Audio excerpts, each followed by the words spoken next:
Bismillahirrahmanirrahim. Assalamualaikum. Sekarang saya akan menerangkan tentang makna ilmu falsafah. Okey, makna ilmu falsafah terbahagi kepada dua bahagian, daripada sudut etimologi dan dari sudut terminologi. Dari sudut etimologi, perkataan falsafah ataupun filosofi diambil daripada bahasa Greek kuno, iaitu bahasa Yunani yang membawa makna kepada cinta kepada kearifan.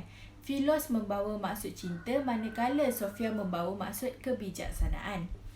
Menurut Kamus Dewan edisi keempat, falsafah juga didefinisikan sebagai pengetahuan tentang pengertian yang dianggap ilmu tertinggi yang menjadi dasar kepada ilmu lain. Falsafah juga dikenali sebagai the mother of science yang mampu menjawab segala persoalan dan dikatakan telah berkembang sejak 2500 tahun yang lalu. Okey, pada sudut terminologi pula, falsafah ni terbahagi kepada beberapa istilah yang telah dinyatakan oleh para cendekiawan yang terkenal pada zaman dahulu yang arif tentang falsafah seperti Plato, Aristotle dan Al-Farabi. Menurut Aristotle, falsafah boleh didefinisikan sebagai kaedah yang mengkaji perkara yang berkaitan dengan konsep untuk menentukan kebenaran. Manakala Plato pula mendefinisikan falsafah ialah pengetahuan tentang segala ilmu yang ada. Al-Farabi telah menyatakan bahawa falsafah merupakan ilmu pengetahuan tentang alam maujud dan bertujuan menyelidiki hakikat yang sebenar. Sebagai maklumat tambahan, falsafah ni merupakan satu penilaian kehidupan yang bersifat sistematik dan logik. Ia bersifat abstrak kerana falsafah merupakan satu kaedah bagi mengkaji perkara yang berkaitan dengan konsep untuk menentukan sesuatu kebenaran. Okey, apa itu pengertian ilmu falsafah? Menurut Abdullah Ishaq, falsafah ni boleh didefinisikan sebagai usaha ke arah mencari, mencintai, mengkaji dan menanggapi sesuatu perkara dengan menggunakan akal fikiran dan kebijaksanaan untuk mendapatkan satu kebenaran dan keyakinan yang hakiki. Sejarah ni juga telah membuktikan bahawa idea-idea falsafah ni telah lahir sebelum tamadun barat. Isu falsafah ni sering digambarkan sebagai isu yang sangat berat dan sukar kerana memerlukan pemikiran yang kreatif dan serius sekiranya masalah tersebut tidak dapat diselesaikan secara kajian saintifik. Hal ini terbukti menunjukkan bahawa falsafah merupakan hasil kajian yang menggunakan pemikiran bagi mencari sesuatu kebenaran berdasarkan pemerhatian sesuatu perkara. Okey, sekarang kita beralih kepada aliran ilmu falsafah. Okey, yang pertama ialah theoretical atau lebih dikenali sebagai nazariah yang memberi penekanan tentang perkara yang bersifat pemikiran dan tidak melibatkan tindakan.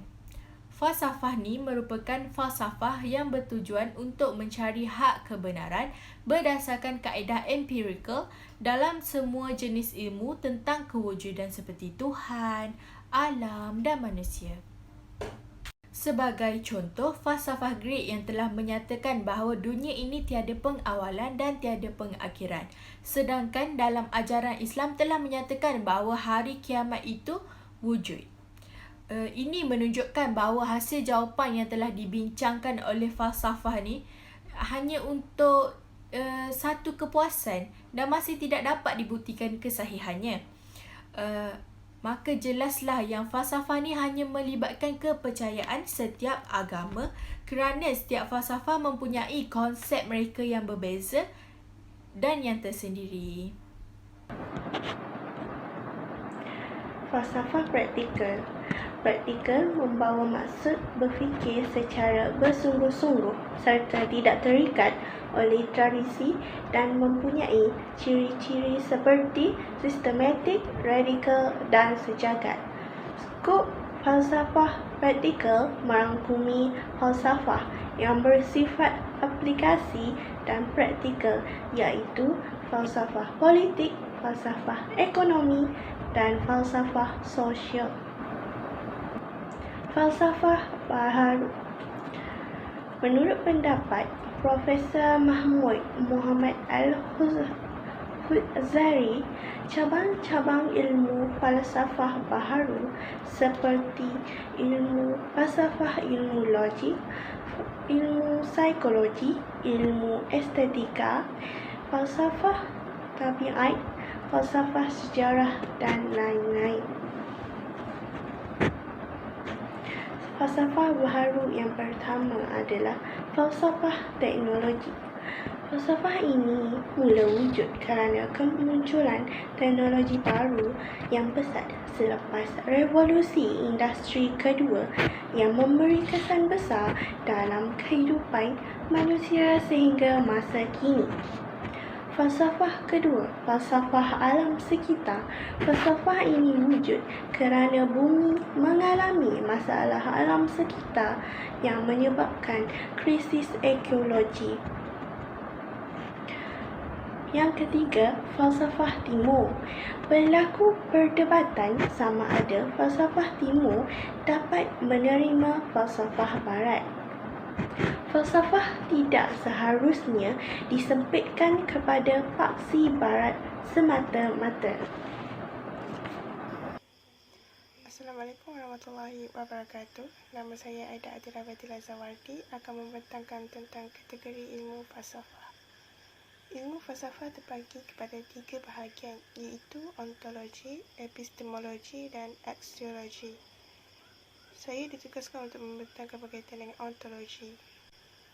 Ontologi terbahagi kepada 4 elemen, iaitu adalah metafizik, kosmologi, matematik dan kemanusiaan.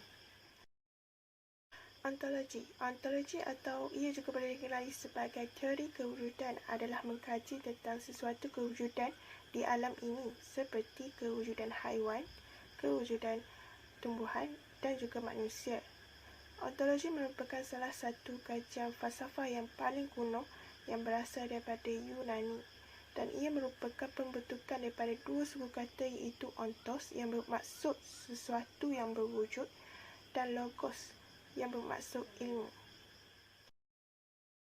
Skop bidang falsafah yang pertama dalam kajian ontologi adalah metafizik. Metafizik adalah perkara yang tidak dapat dilihat oleh panca indera manusia dan membawa kepada fahaman tentang kewujudan mutlak seperti kewujudan Allah Subhanahu Wa Taala. Begitu juga dengan kewujudan malaikat, syurga dan neraka. Hakikat ini tidak dapat dicapai oleh 5 diri kita kerana tidak terbentuk masa dan tempat, tetapi ianya sebenarnya wujud.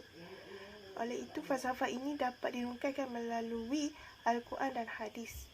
Ia adalah cabang falsafah yang paling abstrak kerana ia berhubung dengan perkara baik sehingga sukar difahami oleh manusia.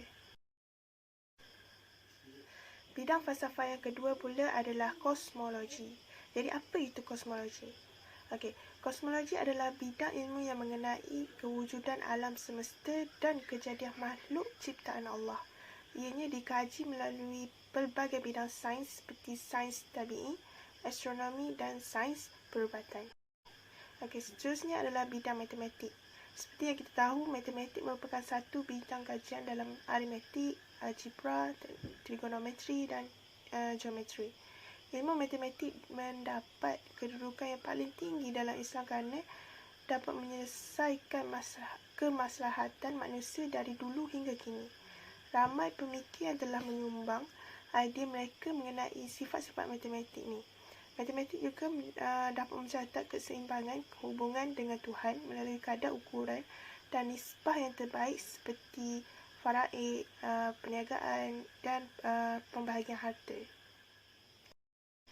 Dan yang terakhir adalah kemanusiaan. Kemanusiaan ialah kajian terhadap tingkah laku manusia.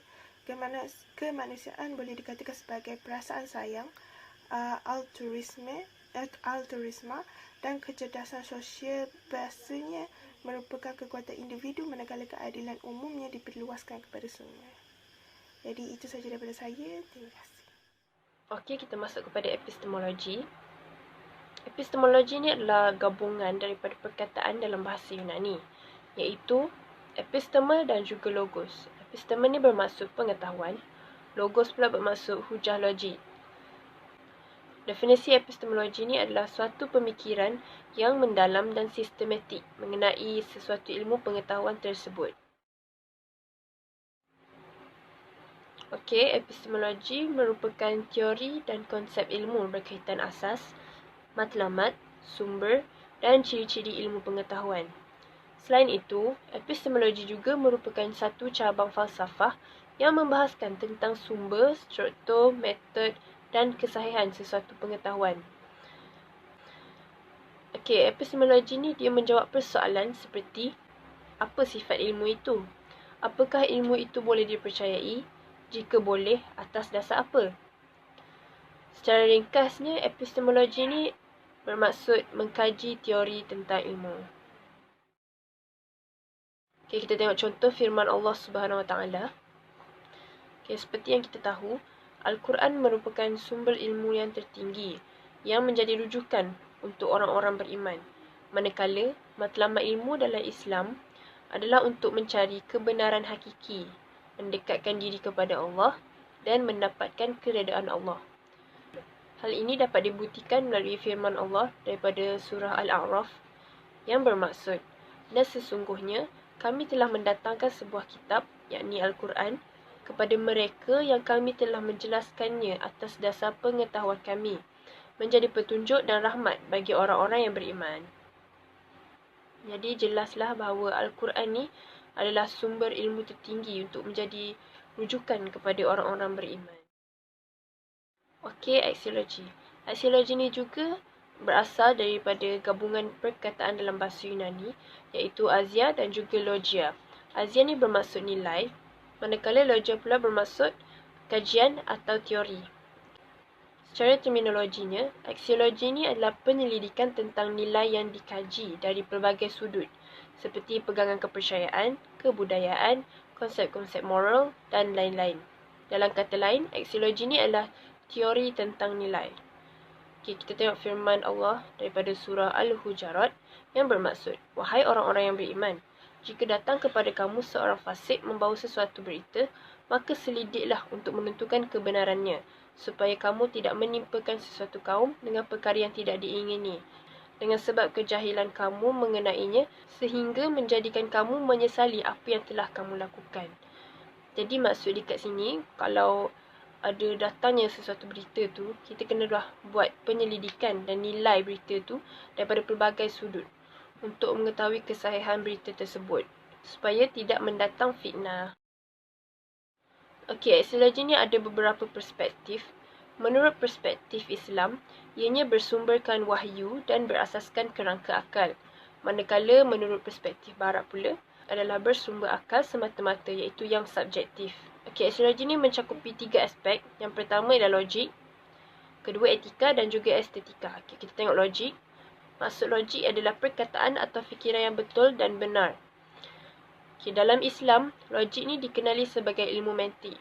Ilmu mantik ni adalah perbahasan yang berkaitan dengan pemikiran dan sesuatu yang tergambar dalam akal manusia agar dapat ditafsirkan menjadi teori yang benar dan betul. Okey, etika. Etika ni pula bermaksud satu cabang ilmu falsafah yang mengkaji penyelidikan tentang moral dan tingkah laku manusia.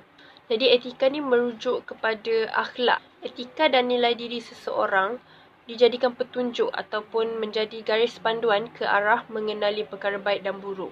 Maksudnya menjadi garis panduan untuk membezakan yang mana baik, yang mana buruk. Seterusnya, estetika. Estetika bermaksud ilmu yang membahaskan tentang falsafah seni, iaitu apa, bagaimana keindahan terbentuk dan dirasai. Estetika ni juga dapat dilibatkan dengan keindahan dalam Islam, iaitu satu jalan untuk mengabdikan diri kepada Allah SWT sebagai pencipta keindahan. Jadi penghayatan dalam keindahan ni akan membuktikan kehebatan dan keagungan Allah SWT. Kesimpulan yang boleh dibuat daripada topik ini adalah falsafah amat penting dalam kehidupan seseorang insan yang bernama manusia demi menjamin kemajuan diri di masa akan datang. Hal ini kerana kita dapat menyedari kesalahan yang telah dilakukan oleh orang terdahulu dan boleh memperbaikinya bagi kegunaan pada masa hadapan.